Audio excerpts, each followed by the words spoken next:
Government forces naman at Dawla Islamia, Hasan Group pa. 2 beses na nagkaengkwentro sa bayan ng Mamasapano. Detalye ng balita mula kay Jun Di Makutak, RS19. Assalamualaikum, Brother Jun. Alaikum assalam, Brother Angel. May panibagong magkahiwalay na engkwentro ang naganap sa pagitan ng mga tropa mula sa 601st Infantry Brigade at Dawla Islamia Hasan Group sa pamumuno ng isang sub-leader Marhum Ismael alias Marhum.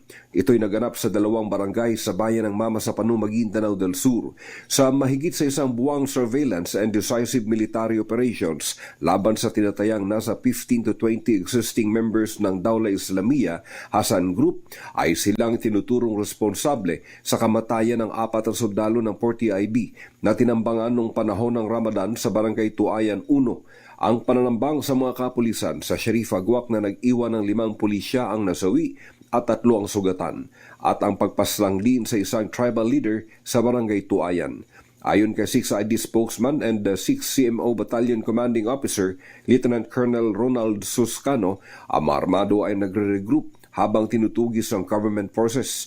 Sa report mula sa 601st Information Team, unang nakasagupan ng 38IB led by 2nd Lieutenant Tikar ang mga armado sa barangay Pimbalakan, Mamasapano. At dito na-recover ng 38IB troops mula sa mga armado ang 2 high-powered firearms, isang M16A1 with 4 long magazines at isang M14 rifle na may 4 ring magazines. Ilang oras pa'y naganap din ang isa pang encounter sa pagitan ng Bravo Company ng 38IB led by Captain Baligod sa barangay Daladap, Mamasapano. Sa isinagawang clearing operation, na-recover na kasundaluhan ang isang Remington R4 rifle na may 2 long magazines na matapos siya sa atin ay nadiskubreng issue sa isang sundalo na kabilang sa napatay sa inilunsad na ambush ng Dawla sa Barangay Tuayan nitong March 17 ng taong kasalukuyan.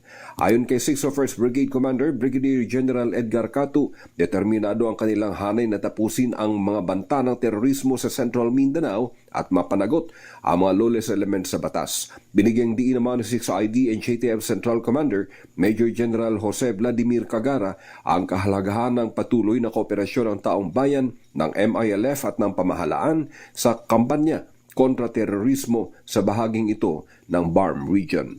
Mula sa Central Mindanao, RH19, Jun Di Makutak, DZRH, una sa Pilipinas, una sa Pilipino. Sukran, Jun.